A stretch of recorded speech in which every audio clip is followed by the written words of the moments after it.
some of the experiences we've had with close encounters of the fifth kind. Are we good to go, Neil? Lance? Okay. And to describe it, now that we've gone through this material, you can begin to understand why the techniques and the protocols that we're using are effective. But let me connect a few dots before we go into this next section where I'm going to show a bunch of images. If you understand that an interstellar civilization have mastered the science of consciousness and their interface with technologies, it's not hard to figure out that if you enter into an expanded state of consciousness, can remote view their location or sense where they are, and then with a coherent intent show them or invite them to come visit, they will. And the reason it's not magic and it's not tinfoil hat stuff, it's because the technologies that have been developed over thousands and millions of years, and some of the, when you get to the level 8, 9, 10, those are in the neighborhood of 1 billion Earth years advanced from where we are technologically, billion with a B.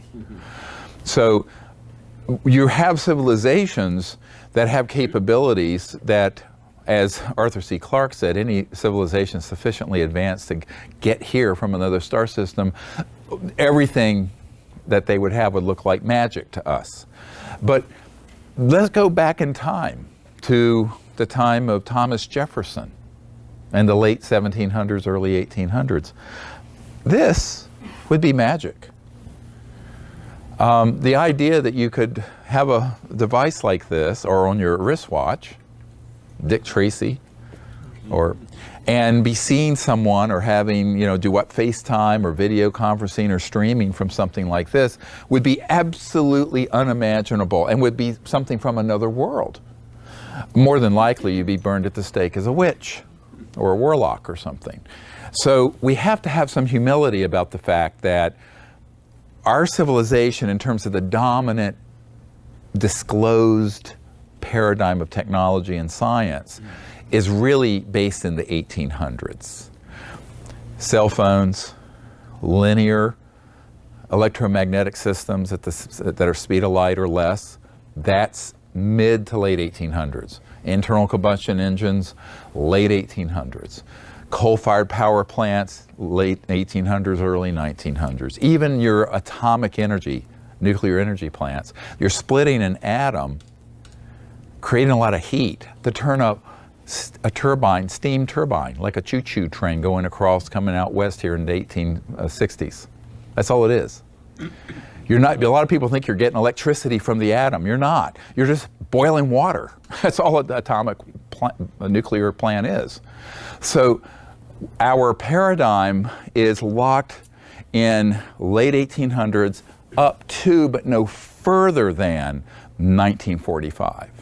And everything else is tinkering around the edges. Now extrapolate what our civilization would be like had there been disclosure of sort of trans-dimensional physics, early experiments in electromagnetic levitation systems from the 20s from T. Townsend Brown, et cetera, and so on and so forth. We would have eliminated poverty, had no pollution, had a stable, Malthusian crisis would be fixed. So with the abundance would come universal education. Women wouldn't be chattel. They wouldn't be having 12 children against their will. And you would have a stabilized population and an advanced civilization with no pollution and no poverty within 20 to 30, 40 years. So all of this is possible theoretically, but only within the paradigm of peace. And the policy discussions I've had with Air Force guys and CIA guys is that, do you understand how powerful these technologies are? Because if they're in the wrong hands, it could destroy this planet. I say, yes, of course. It is in the hands of the wrong people already, and we are destroying the planet. So we're on the horns of a dilemma here. We either go forward or we slide down. And that's this difficulty of 0 to 1 transition. We have to make this transition happen, and it will. I'm confident it will, one way or another. But in the meanwhile, we need to understand that these civilizations that are observing the planet are concerned about where we are and where we're headed, and those civilizations have been around for anywhere from 6-digit, 100,000 to 1 billion years longer than we have. So their technological capabilities, the minimum of them is that they have an interface with coherent thought field coming from expanded consciousness. And so the evolution of the close encounters of the fifth kind techniques happened about 6 months after I had my near-death experience. I was up in North Carolina, up in the mountains, and the Blue Ridge Mountains up above this little town of Boone, North Carolina, out in the boondocks. And there was a Forest Service road that was closed at the bottom. You could hike up to this a little over 5,000 foot high mountain called Rich's Mountain, at the top of which was a fire tower. That's fire tower in Carolina East. So I hiked up to the fire tower and went up there to meditate. So I sat, well, that's what they call it, a fire tower.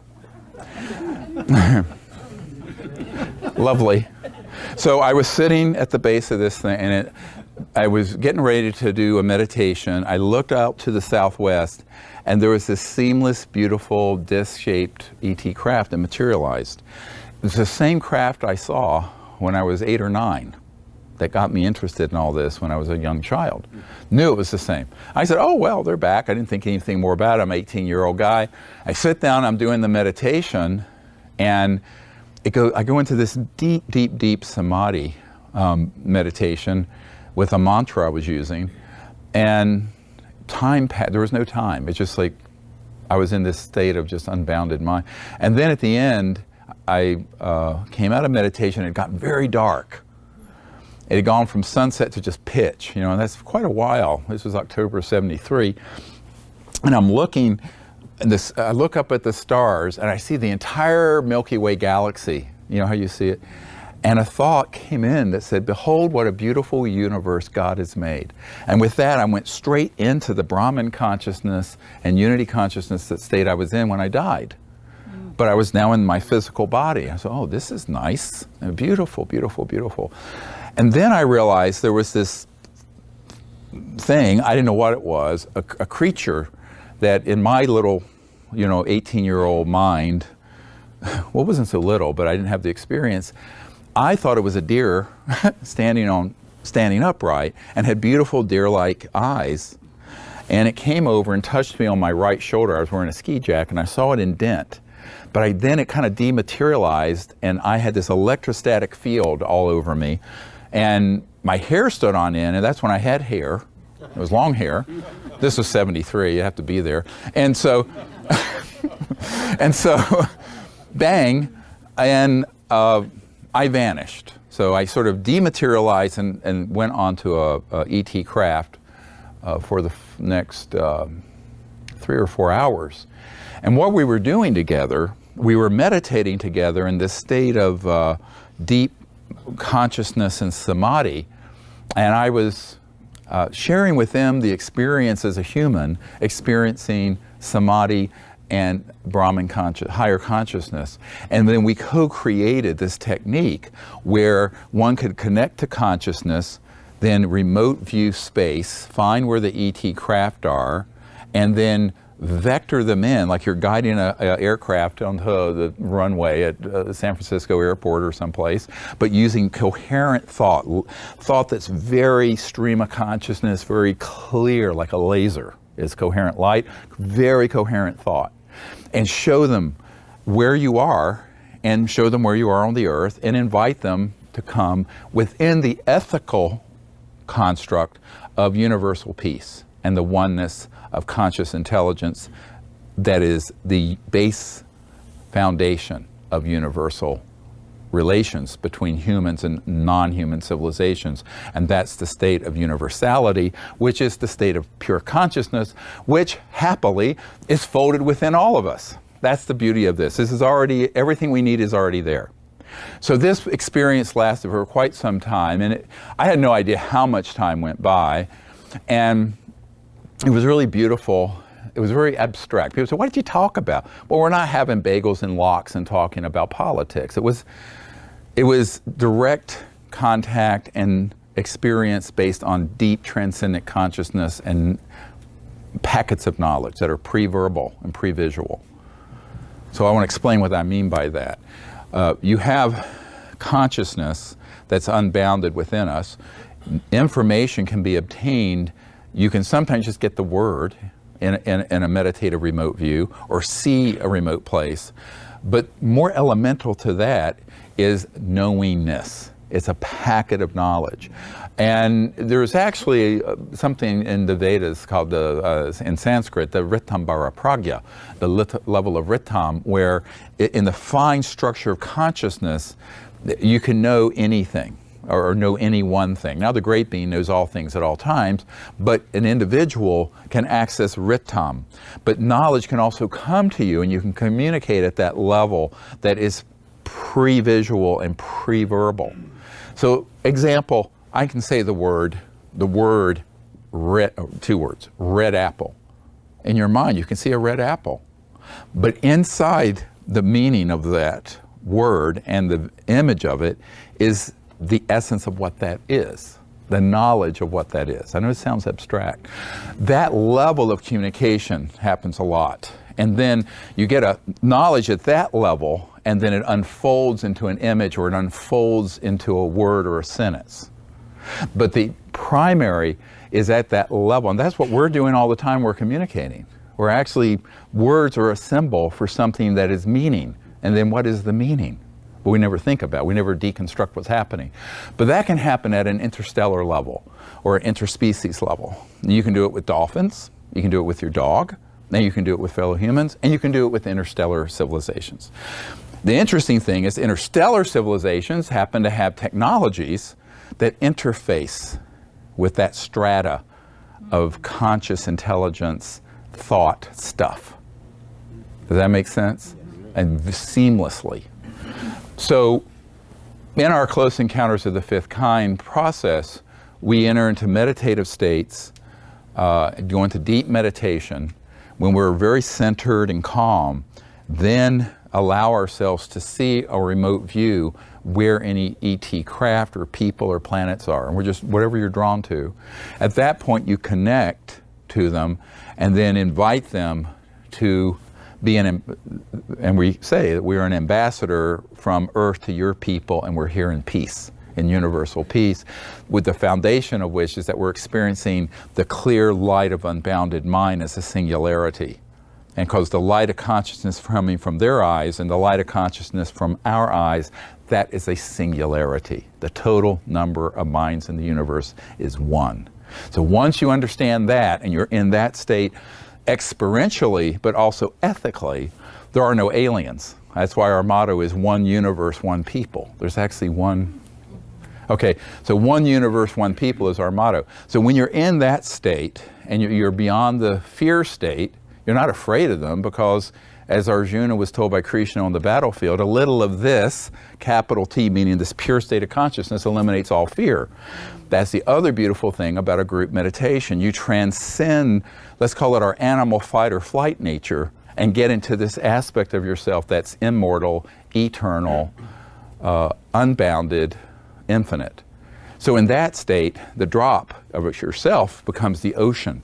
And as the drop is united with the ocean, or let's say a wave on the surface of the ocean, you might be a wave or a ripple, is connected to the whole ocean that is infinite, then you have no fear. That's the Shambhala warrior state. That's the state of fearlessness that's spoken about in spiritual traditions. It's one reason why I'm not afraid. I mean, you just go there. But so when you're in that state, then your nervous system and your mind, consciousness, everything can withstand the strangeness, which can be strange, of contact that happens on multiple dimensions from other star systems. Okay? It's really important to understand that the technique of meditation and being centered in that state isn't just philosophical, it's an operational system that is the prerequisite to being a Close Encounters of the Fifth Kind ambassador to these other civilizations. And the reason I called it Close Encounters of the Fifth Kind, there were four other categories previously described prior to 1990 when I founded this project. And of course, Close Encounter of the First Kind is a sighting at fairly close range of an ET craft or UFO.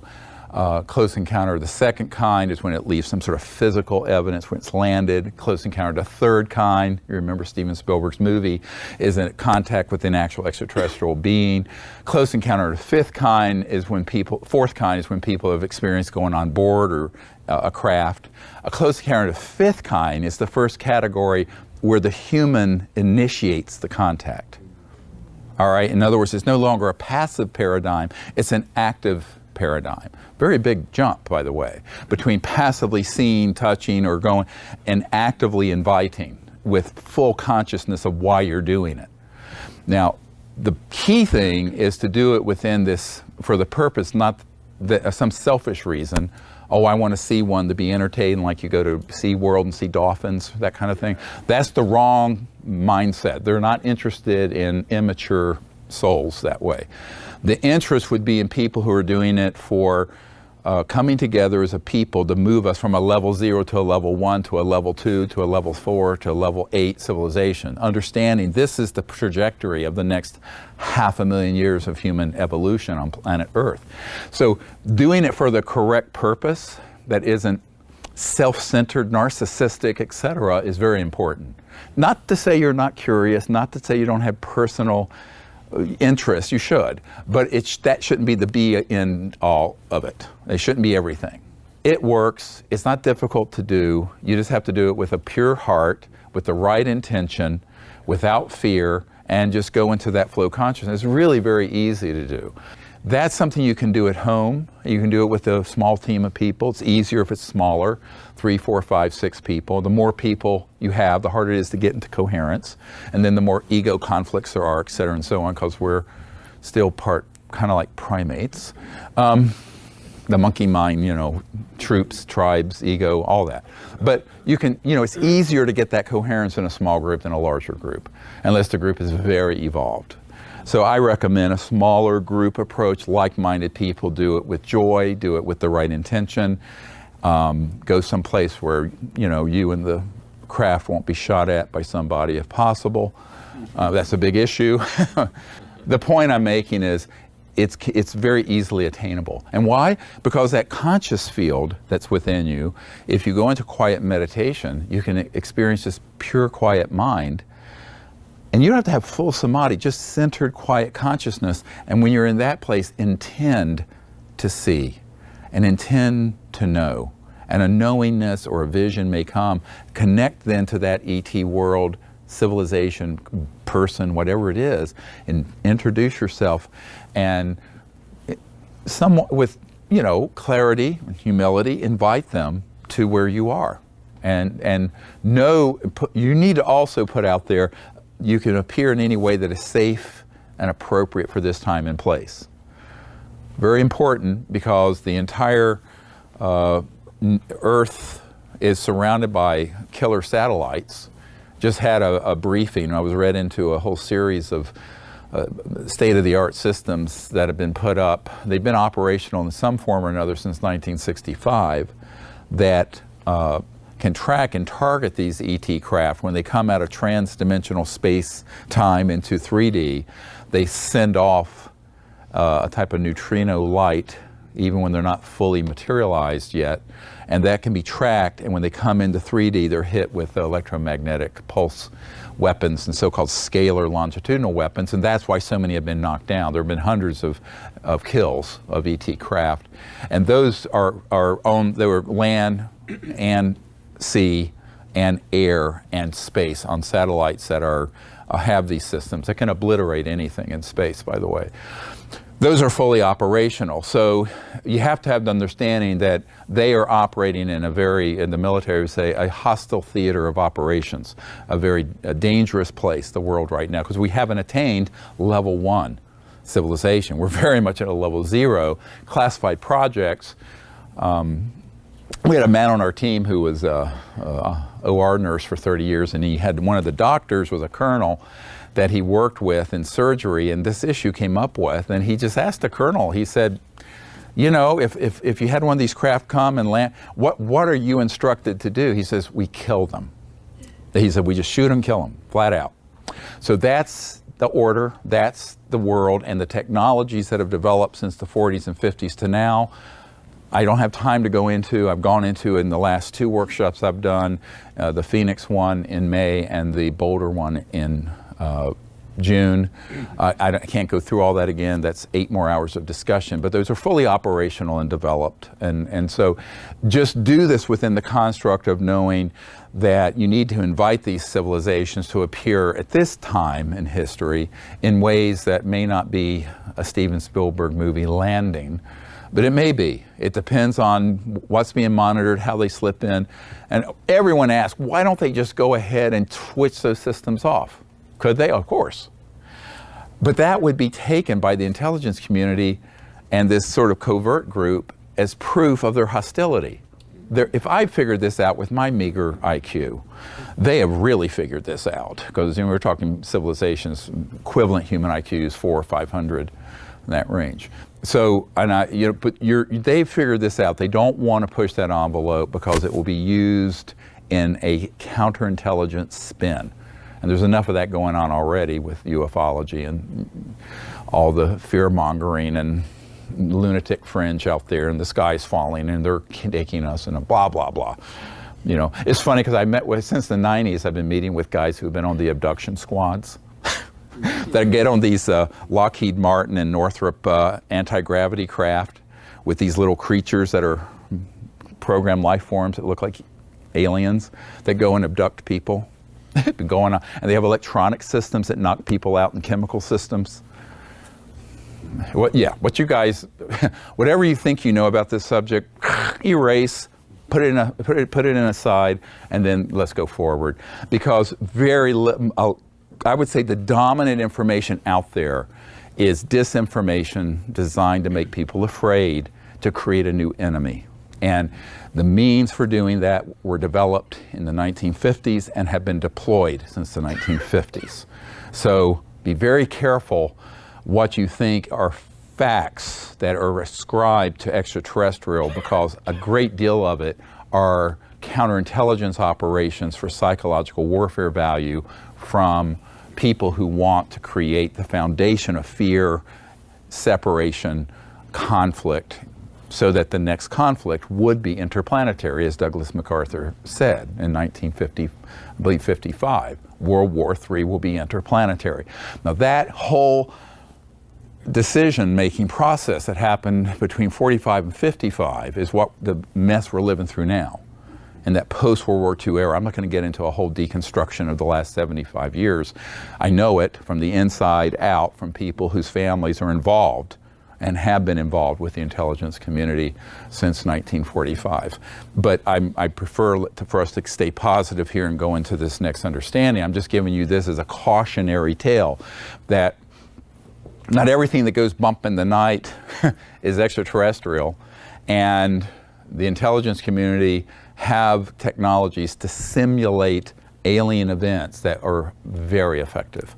And so don't bring out under the stars with your people this paradigm of division and fear. That is a sort of a programmable brainwashing system that's been operational since the 50s. And everyone in this room has lived in a culture of movies and video games and books and things that are designed to trap your mind in that paradigm of fear and division. So as the In Vogue group, Free Your Mind. Don't you love that song? We should have it playing boom, boom, boom. It's a great, you know that song? Free Your Mind? Yeah, love it. All right, so now let's go to look at some images. I'm just going to take you on a quick trip. So this is an object that came in from a team member who was in Wichita Falls. And this exact craft is seamless, has sort of a aperture here, these string structures coming off of it. he was doing a CE5 and this floated in and materialized and dematerialized, and it was sort of a reconnaissance vehicle. I got from the French Ministry of Defense a drawing of almost the exact same thing of a sighting in the 60s in France of this. Next. And this was a daytime CE5 event. A member of our team, Ivy Blank in New Mexico, was doing these protocols, and she was outside Santa Fe. She didn't see anything, she felt it, because these are usually phasing and moving at speeds the human eye can't see, by the way. She took a picture, and there's this seamless dome disc that appeared about 30 feet wide, moving about 500 miles an hour, that it came in and zipped in and around. This is an interstellar ambassador. He has sort of it looks like a yarmulke, teleportation thing. That's where yarmulkes came from, by the way. On his head, this is an eye, that's an eye. He's wearing some night vision goggles. His nose is lit up. He has a very fine mouth. He has a receding forehead like I do, and hair. This is his right hand, his left hand. And he was floating. You'll see the original picture in a moment. Outside, there was a orb that had come right beside my shoulder, and this is not a human light. This is a transdimensional light, and this being appeared partially in this environment. The wings, it looks like wings, it's not. It's the teleportation transdimensional energy that when you did the contrast you could see. So this is his head, his chest, waist, one leg, the other arm. And nothing was seen with the eyes. But we heard 4 or 5 ETs after this orb appeared beside my right shoulder, speaking right outside our circle. You could hear them talking, not English, I don't know what they were speaking, Andromedan, because they were from Andromeda Galaxy, they told us. And then one of our team members literally held her breath and took a picture, not on a tripod, and got this picture from where these 4 or 5 ETs were speaking. Most people heard all females. I heard one male, and it was this gentleman who told me his name was Bijou, and from Andromeda, and very, very connected, very high ambassador, probably a level 7 to 8 civilization. From the Andromeda Galaxy. So this is a picture of, just the contrast turned up a little bit. You can see the chairs and where he is, and this is where we cut it out so you can show. Look at the size of his head from his eye. Oh, I don't know what's happening here. There's from his eyes up is about 3 to 4 times our cranial vault, right? And the front of his head have these, like Worf, have these indented concave areas here and here. There are 2 concave areas on the front of the skull. And this is his head, this is his chest, this is his legs and his arm. And he has like night vision goggles or glasses on. His lip is right there, very fine lip, but he does have hair. Could almost look human, not quite, but similar to a human. And very, very highly intelligent. I asked him, I was sensing his consciousness and intelligence, and a very high state of enlightenment and IQ in the 450 range, around 450, that range. Next. Oh, we just saw that. Next. So this are just some examples going back years, 10 years ago. This is after there are any satellites visible, and we have these objects that'll come over and will signal, and then it will then send a beautiful, this is night vision, it's actually but blue-white light that comes in, and very beautiful. And this, we have thousands of hours of these, and you need to be sure you go out with a satellite chart, and preferably the times of year where you're up late enough after any satellites are visible, because they're in the shadow of the Earth, and there's no mistake. This is beautiful. Next. And then we have these spheres that appear. That's me wearing a coat. It was kind of cold. And there's clear sky, and an object materializes and signals back. You'll see. Yeah, it's beautiful. And then they can come in right into the ground in the forest. Sometimes you can have a sphere, and inside the sphere, if it came fully into 3D, it'd be a massive ET craft. But often they'll stay in a form and also go right in front of the trees. These are right in front of us. Actually, my wife and I, this next one's so fun, watch. Boom. It looks like a little lightning, but it's not. It's crystal clear conditions right in front of us. It comes in, so that's a craft. It's just bumping up again from the gap into this dimension coming in. And then they're going to be on the field around you. They may not be visible, they may be there in the near astral gap, or they may fully materialize. We've had ones fully materialize, flesh and blood, who have appeared and then vanished. Next. This is one of my absolute favorite of all time, just because it's so cool. We're in the field above us. We're doing the protocols. You can hear everybody gets excited. It's so cute, like children. But look, it lifts straight up right here. Goes up, turns left, partially dematerializes. The camera guy, brilliant to track this. I helped him with my laser. And it comes over, and there it is, this. And it's doing this sort of movement and going in and out of space-time and vanishes. Now with the naked eye, seeing this, it lifts right up. Now watch this in slow motion. Up, right up from the field in front of us, up into the sky, and turns. There it is, this. It's a light ship. So civilizations that have evolved where they can shift between 3D, light, astral light, pure consciousness, the whole thing. That's what was up at Mount Shasta. Very advanced civilizations, very high levels of consciousness attainment. So this is interesting because this happened several nights. Just the last night we were there. Look at that, beautiful. And it has a really white, it's like a star now. It's like one of these stars. Mm-hmm. So we can mute that, the sound. But this is important because we just came down off the mountain, and several nights we were up there, we had these objects coming out, and they were showing us that deep inside Shasta, there's a trans-dimensional interstellar facility.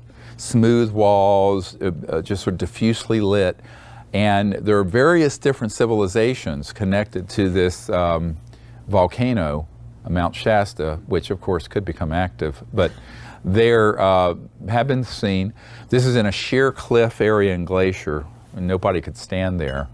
And we had this happen the first night a week ago Saturday, and 2 or 3 other times that we were out there. The last night, Friday, when we were up there, we had in this exact same location one that was there for about half an hour until we had a site invasion from people who had recognized me in town, and we had to evacuate. This I love. This is, I'm walking on the beach doing my kind of walking meditation, and a person takes this picture, feeling the craft, can't see it, and she, in the sky is a partially materialized disc, same object we'd seen the night before that came streaking out of the sky and went straight into the ocean. Here it is with the contrast enhancement. And it is a disc, and that ship, by the way, later, I'm not showing it in this series, appeared on the beach, partially materialized, but with 3 points of light. One was teal blue, one was white, and one was golden. And there were 3 beings in their pure consciousness form in an energy field that communicated. We filmed that for an hour. We have an hour of these things on the beach. And at the end of it, I walked into the energy field, and there was this beautiful shimmering light above me. The people saw me dematerialize. I didn't expect, but I had this experience, and I knew I could have gone with them, and I knew I shouldn't, so I was very emotional about it because, you know, I'm kind of stuck here. But anyway, so it was, I was just crying like a baby. Next. These are beautiful. This is very typical. We had this happen all the time. We're on the beach. You can hear the water, and this is a ship, a boat out here. This is nothing. There are lights on the Highway 12 on the outer banks of North Carolina, Barrier Islands. and you heard our detector, we have electronics that will go off when the ETs are communicating or approaching us. And they're just simple. They're magnetometers, trifield meters, laser detectors like you'd have for cars for detecting police. And this object comes, look, lights up the whole ocean. And Another one. yeah, and this is remarkable because at the time it appears, there's beep beep, because there's a trans-dimensional electronic discharge. The color of that was golden orange. This is a night vision camera, so all you see is greenish. But it was beautiful, beautiful. And look, when it's gone, nothing there. There's no satellite, no plane, nothing. So they come into this dimension and appear, and what you have to remember is when something like this is happening, look at the whole ocean's lit up like a full moon. It was very, very big, very bright. Is that they're really asking you to connect to them in consciousness into these other dimensions. Does that make sense? Yes. And then have further contact. Yeah, now watch this, how it moves. This went on for quite some time. In the middle of all this, we were being harassed by the federal park rangers, and they did a setup where they gave us permits for night fishing but not stargazing, so I got arrested. And they were going to put me in federal prison for 3 years. So I had to plead to 2 federal misdemeanors. That's why I can't get TSA pre-check or anything, because I'm a convicted, anyway, for praying for universal peace. I mean, it was a total setup. So that's why I'm very cautious where I go now, because the federal Nazis have really done a number. So this, we're in France. I'm doing a demonstration. It's about 60 people there for just a weekend. And the Ministry of Defense of France had a senior admiral there, and this comes in. It's not quite fully materialized. It's flat, sort of mauve colored. See people turning, everyone saw this flash in. Luckily, a camera lens was open.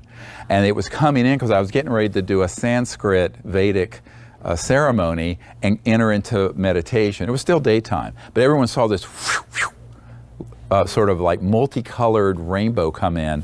And the only thing that the camera picked up was this. Very strange, etheric, barely in this dimension disc. And it was, they're observing us a few feet above the ground, waiting for the meditation to start.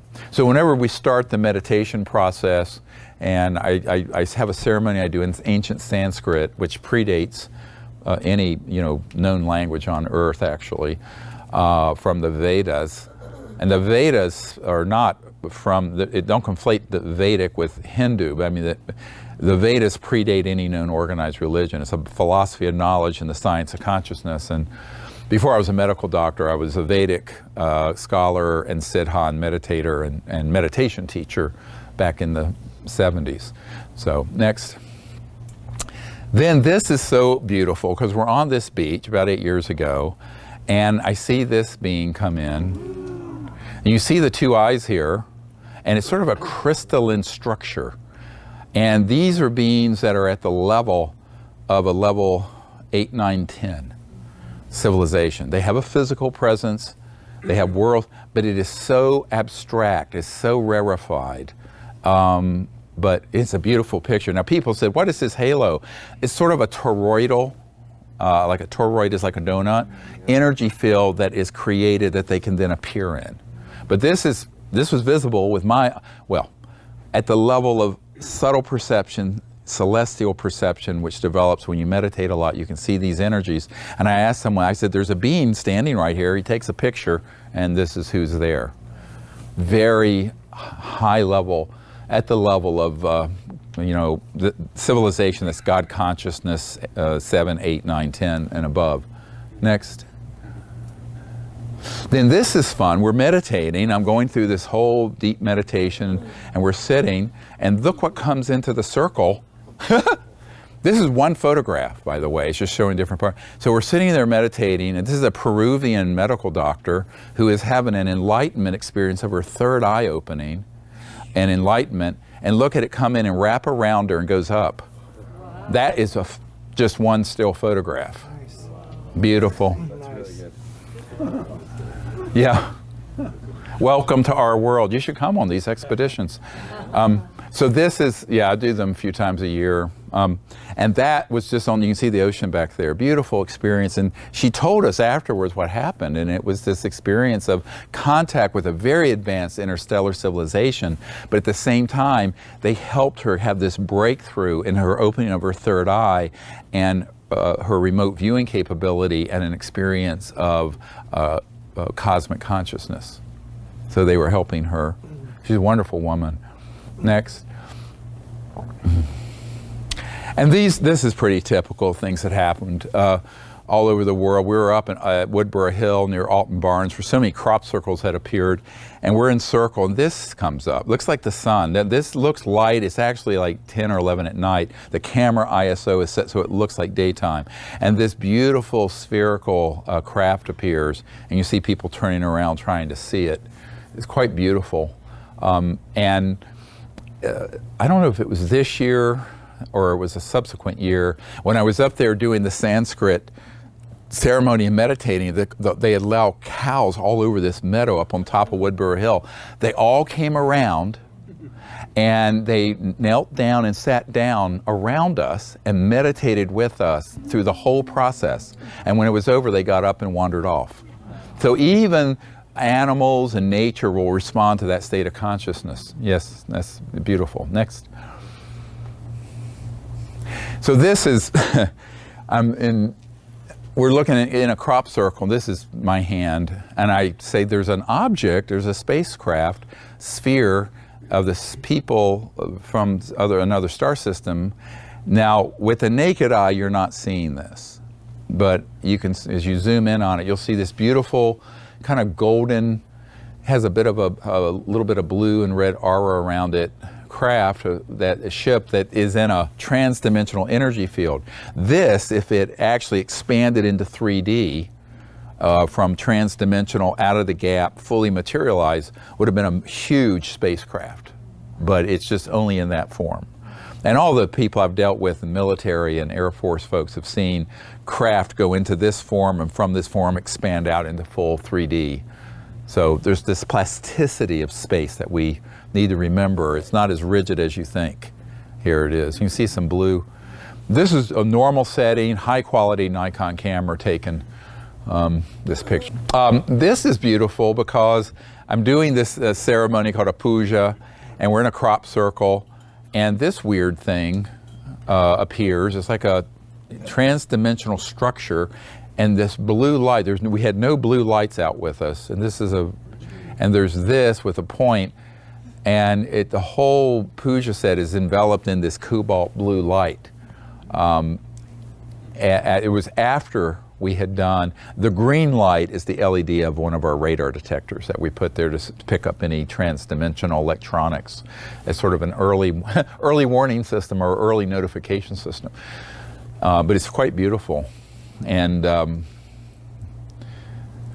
we have many of these objects that come all around us, in the circle, through us, and have really beautiful messages. I mean, often this will be happening while we're having a message from these other civilizations. Next. This is beautiful because this is on this land I had in Crestone, Colorado, and there's an object that lifts up and stops right here. This is one photograph, and it comes straight up from the land we're on, where we're doing our contact, goes up amongst the stars and stops, and it's a trans-dimensional light shift.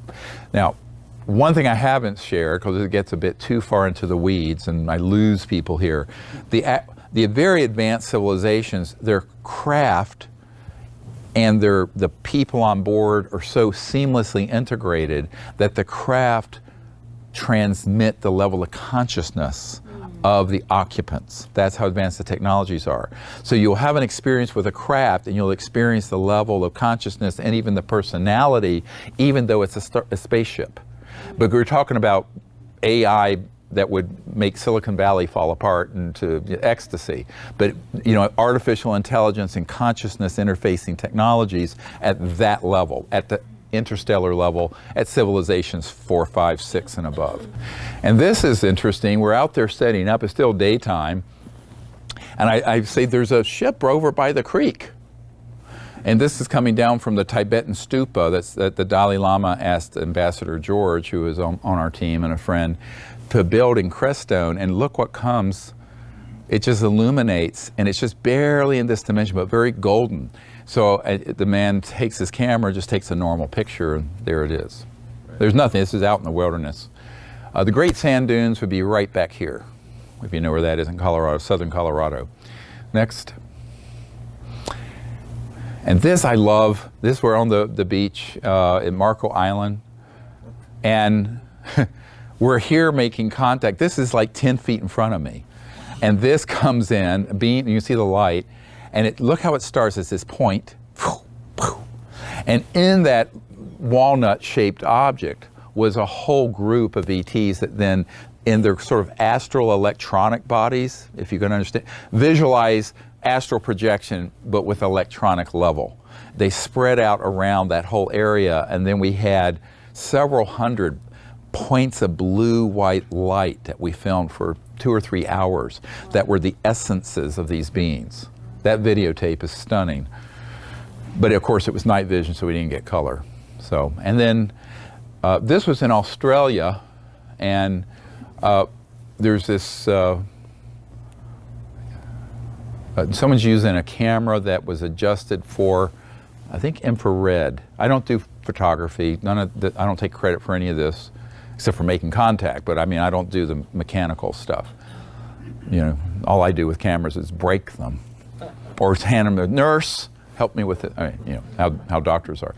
So next, you know, it's this strange object here, but this is so cool. So there was this comes in, and it's just it's multiple lights. Now this, you can't see any color, but we could see the color of this ship. It was very close. These are all multicolored lights bleeding into each other. Blue, golden, red. Next. And then this is beautiful. This was in last year in Arizona, up in the mountains. And this. Big burst of light over there. Now, it's really beautiful. There was a beautiful light that appeared here. They're golden. You can't see it with this. This is an iPhone hooked to a night vision. And this last time we were there last month, in May, there were at least 60 or 70 of these huge golden ships that appeared. They got filmed, but this hat doesn't have that prepared in it. But it was just like that. So it's quite remarkable. Next. And then we were at Joshua Tree about 1.5 years ago or so. It'll be 2 years in September, I believe. And we have a man who's a medical doctor who does great photography with infrared. He has a still camera. And it was way past when any satellites were visible. And there were 2 points of light that moved over us. And with his camera, he captured this. And you take these are stars, of course. And it's a few second time lapse. Let's see the next one. And you see this structure, all this. So it's sort of coming in and out of this dimension. This happened about, I think, 4 or 5 nights in a row, way after any satellites would be visible. Very unusual structure that came over. Next. This is the same one. Again, beautiful. Almost like a platform in space. Next. On this is beautiful. This happened last year up in Arizona in Oracle. And this is our group. And let me explain this before we go on. These are stars. This is a hillside, obviously. This is our group. It's a man named David Marconi was with us, he wrote Enemy of the State with Will Smith. So he's on our team. And he had a camera that was pointed in my direction in that part of our circle after we had done the meditation, because we had heard footsteps that were not corporeal. You'd look back, couldn't see anything, but then you'd hear something moving. And some people were touched. And at one point, he had his camera, had the lens open. It was on a tripod, very high quality camera. And we saw this reddish, I mentioned this earlier, like a teardrop-shaped red orb, but it was elongated, flash in between two people. And it flashed in, and almost everyone looking in that direction saw it with their naked eye. His camera captured the ET, and it's this being. This is not a human. Next picture. And this is an enhancement. You can see it sort of gets pixelated, but there's a black bubble that he's in. This is the head. It's kind of triangular. The tunic sort of draped and has some sort of electronic device here. This is his hand here.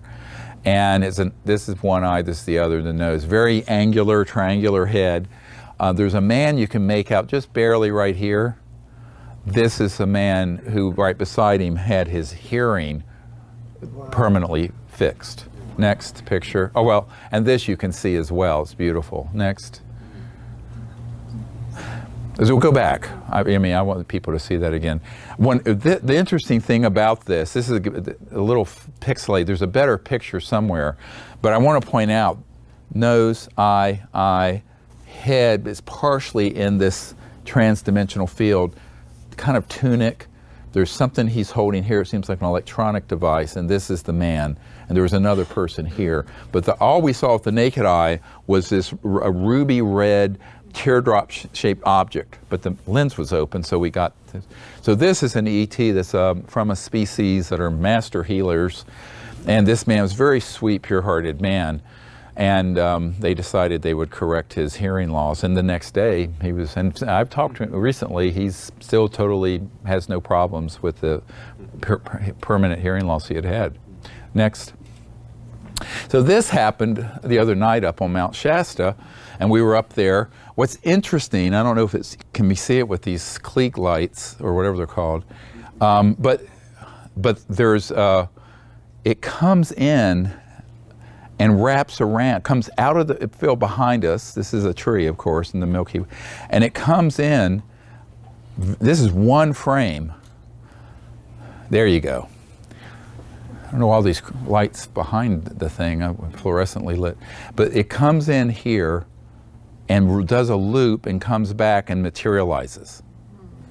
This beautiful, beautiful craft.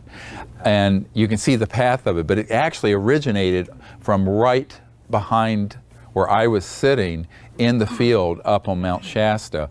Now, of course, we've had thousands of these experiences, and it's this beautiful golden light ship that appeared. And that was just the other night up on Mount Shasta. Next. So I think that's it, right? So this is just not everything. We have thousands of these. It's to give you an example, and the lights can come back up. We can leave this up if you'd like. An example of the sorts of experiences we have. It's beautiful, celestial level interfacing with this dimension from an extraterrestrial source. So beautiful. So I hope you enjoyed those.